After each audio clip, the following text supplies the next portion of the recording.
City. Cheers to Chicago. We're reaching new heights. This is not like any farm I've ever been to. And putting a new spin on an old tradition. Showtime.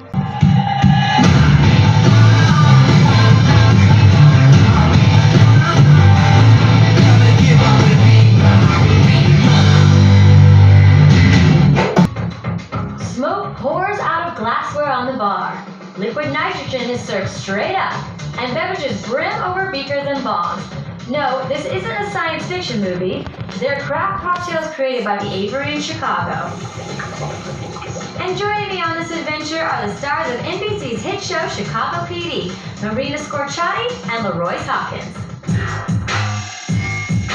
Alright, Micah, this does not look like the regular bar I've attended. I feel like we're more like a science experiment kitchen-esque vibe. At the Aviary, we serve a lot of exploratory cocktails, a lot of drinks that are about more than just the flavor. They have another element, an aroma, or a sight. We want to be more memorable. So what are we going to be making? The first drink we're going to make is a tea-based cocktail.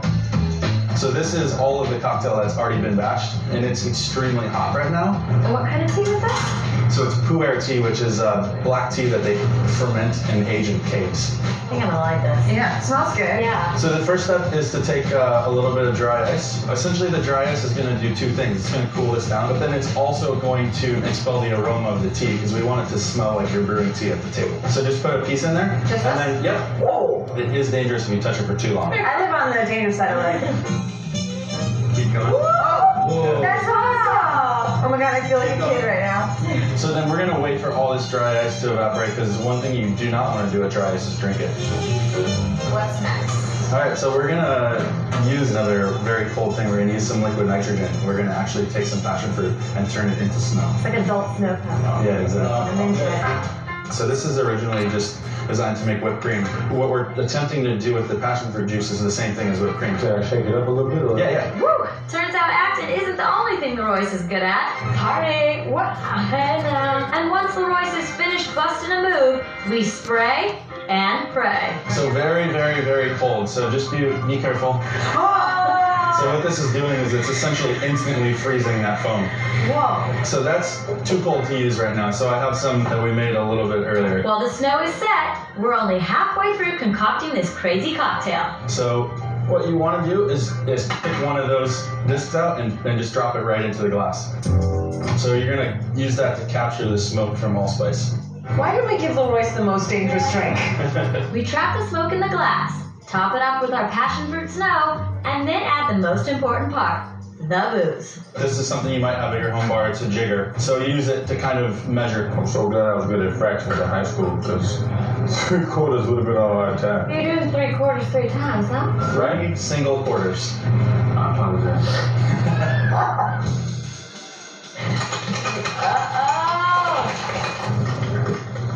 I think I locked it in. I'm not sure if we can open this ever again. Okay. I feel like I want to come out. Oh! Oh my god! You might have loosened it up for me. And now we pour. That'll flip the ice over and you'll have a drink that's ready to go. Oh,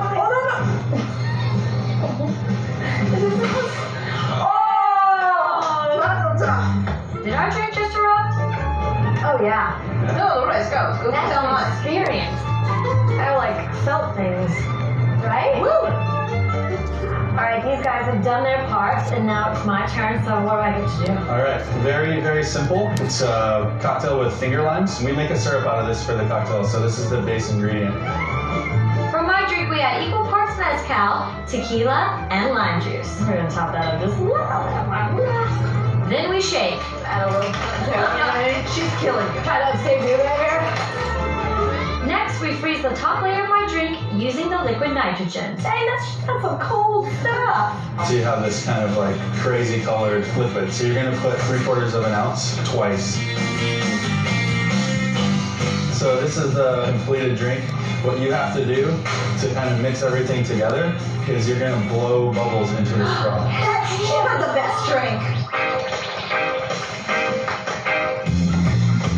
I think you have it, yeah. Do I drink it out of here? Drink it right out of the straw, yeah. Whoa. How'd you do? That's interesting. I wouldn't have expected to have that smokiness with the flavors of like the fruit and the flowers. Our hard work paid off. All 3 drinks are delicious. Oh, it's mine. This is. You finished the yellow snow? I do, but can I have some? Like a man, high five. Awesome, good job. Killing the game right Yeah, I'll do it. I'm in. That was awesome. Get in there. One more? Come on, Doc. Nice work.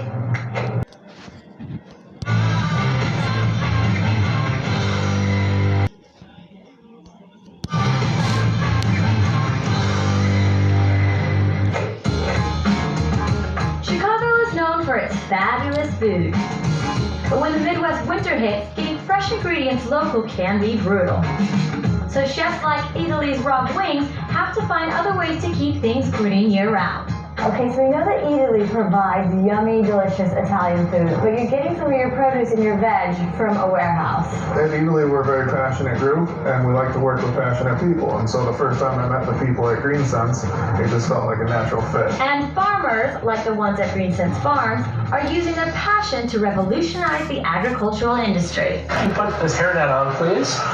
Where are all the plants? Let me show you the heart of the operation. Okay. Welcome to our indoor vertical farm. It looks more like a disco party than anything. Every day's Christmas in here. I like it. We grow microgreens, baby greens, leafy greens, and culinary herbs. This is definitely not like any farm I've ever been to. But what is like most farms is our plants have to start at the seed. Tiny pods are injected with the seeds for farming, but once the pods are prepped, that's when we add the vertical.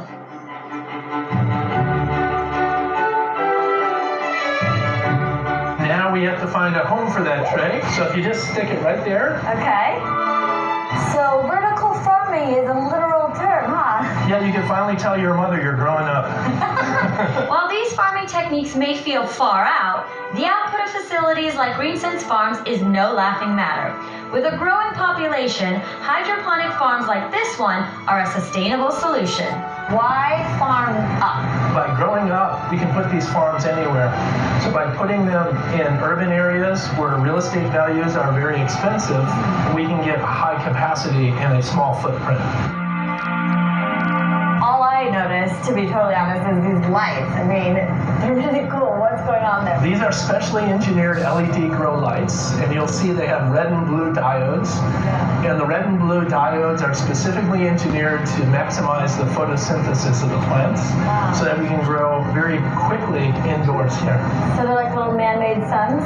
That's it. That's a good explanation. The pink diodes not only provide year-round energy, the rays are tailor-made to the plants they grow, helping foster hardy harvests. How many plants actually exist within this warehouse? Well, we can grow about 3 million plants a year. Wow! I'm looking at the plants. They're giving off this black vibe to me. Well, these plants look dark under the LED lights because they only have part of the light spectrum.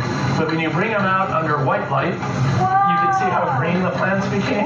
That looks amazing. It definitely almost looks fake. But the most important thing is how good this produce tastes. Okay. Try some of that. I'll try it. It's a spicy arugula rocket. How do you like it? That's delicious. Alright guys, all this farming's been fun, but it's making me excited to try it. I want to eat. Well, I know exactly what we need. Let's grab some stuff and head back to Italy. So after snagging and bagging some scientifically savory ingredients, we hop into the car back to Italy, Chicago.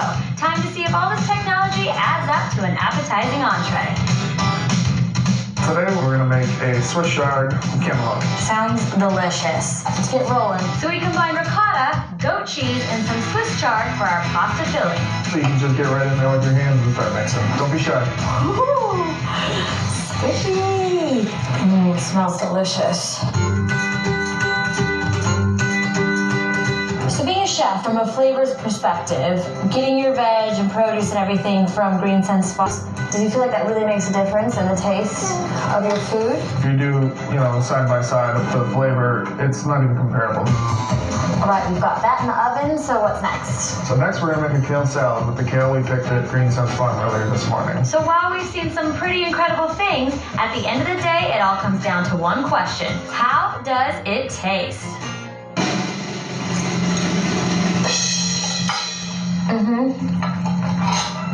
That's good. You can tell the richness and the flavors. Looking at these leaves coming from the vertical farm under the lights was kind of crazy, but now just sitting here in front of us, it's green, it looks yummy and delicious and fresh. The color really comes through in this. So now that we've tasted the next big thing in agriculture, what do you think? I think the future tastes delicious.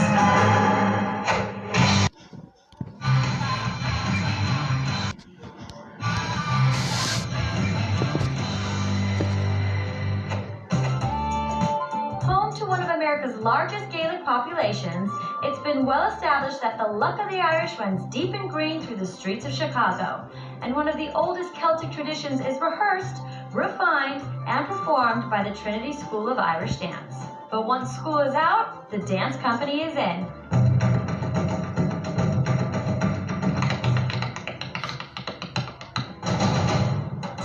And this group has taken the art form out of the realm of ethnic competition and into the world of modern dance. Well, I kind of grew up in Chicago thinking that what I did was ethnic-y and silly. So from the get-go wanted to elevate the art form and bring it up to the level of modern dance or ballet and that kind of respect level. And if I want to hop in with these high-kicking lads and lasses, I'm going to need the right gear. How important are shoes to Irish dancing? Very important. When you grow up learning Irish dance, you first learn a soft shoe dance, which is very similar to like ballet. So the hard shoes then are kind of your second phase of learning with Irish dance. They're the more tricky. Which is where I'm starting. Right, which we're throwing you right in. You're gonna tip out and bring it back in. So 1, 2. Nice. Follow my lead. Bang, hop, 1, 2. 1, 2, hop, back. Nice. Oh, All right. gosh. Nice. There you go. That was weird though with the ankles. All right. Ah! You're switching weight all the time, which foot to be on. Yes. It's like, whoa. Woo, you got the whole step. Okay, so that's what we would call like the most basic treble reel step. Did we have hot though? Like I'm really focused. Back, bang, and go to hop back. There you go. Getting the hang of it? Sort of. While I'm having a hard time keeping up, these dancers make it look easy. That's because most of them have been training since the age of 7, and some even younger. Very impressive so far. Oh, I'm trying here. Where's your hard shoes? You know, it's good to be artistic director. I don't have to do that kind of stuff. Can you show me a treble in those bad boys? Yeah. Oh, you still got it! That's what I'm talking about. Let's do that. Let's put that in there. Oh, yeah, she's got it. Ready, and out, and out. Yeah, Mark still has moves, but so does this girl. Left, up. Ready, and hop into it. Down, 2, 3, 4, 5, 6, 7, 8. No! Ready, and hop, 7, up, up, up, up, up, up, right, left, down. Yeah, there you go! Oh my gosh! I feel a bit internally cross-eyed. First, we'll start with Ashley, okay, which she's really excited about. 6, 1, 2, 3, clap. So 7, 2, 3, and then I don't know if I can get that fast. faster. Being amongst the kids in the company did bring back memories of when I used to do it. It was a different style of dance, but it's still that camaraderie and the passion and the drive to make it professional and be the best. 6, 2, 3, ready, here you go. Up, up, up. That's like 10 seconds of like heart cardio. Showtime.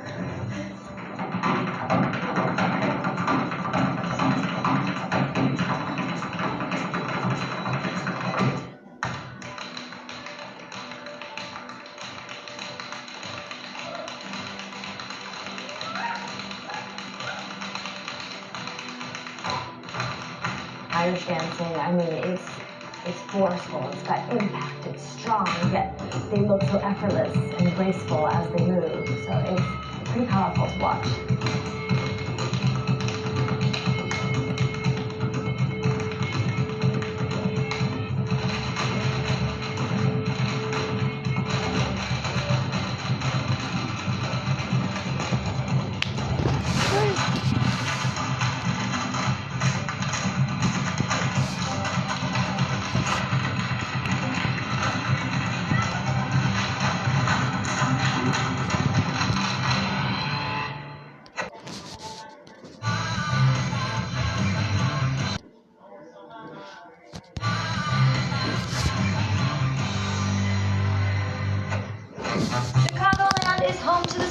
Tower, the Bean, and Deep Dish Pizza. But one of its coolest treasures is Nadeau's Ice House. So tonight, I'm going to see what all the hype is about at the Nation's Ice Sculpting Company, which opened its doors in 1980. All right, so is this what I'm working with today? Today we're going to give you 2 blocks to play with, and each one weighs 300 pounds. I think ice carving is an art form. It's a very old routine. European-trained chefs were taught how to carve basic pieces, mostly based on a refrigeration problem where people needed to keep things cold, like seafood would carve out a little shell or that kind of thing. But ice sculpting has taken a major leap forward with technology. We can do so many things that we couldn't do just even a few decades ago. What am I going to be doing today? Well, hopefully you'll be making a Chicago skyline. Hopefully.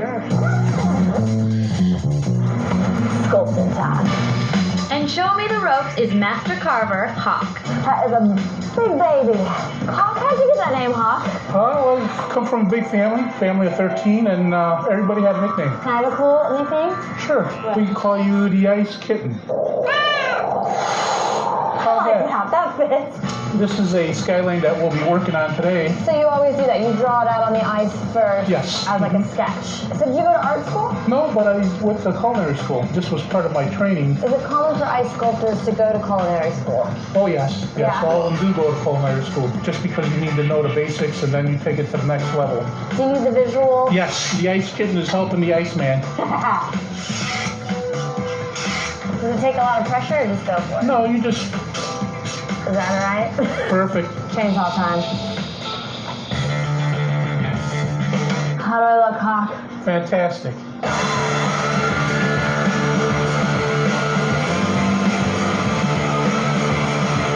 Perfect.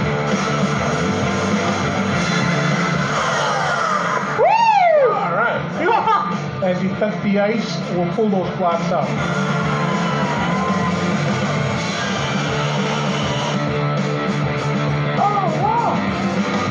Boom, baby. I never thought I would feel so comfortable with a chainsaw. Yeah. Make sure it's started before you plunge into it. Good to know. Block 2. That's a workout. I think I might let you kind of take over for a little bit here, Hawk. Show me how it's done.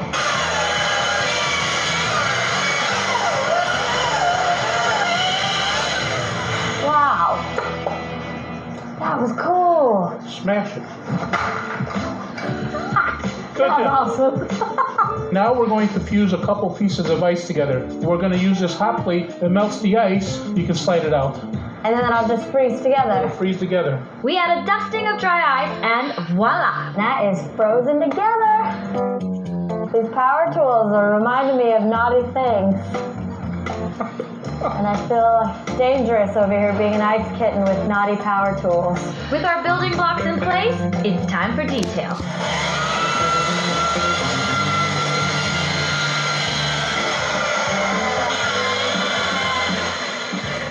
Want me to take that? Yeah, I think that's my favorite part.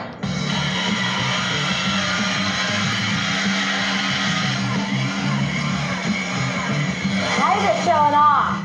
Well, 24 years of experience in 20 minutes. See a little bit of a difference. We still have a few more surprises. Stick this right here. Frozen and stuck on there just right.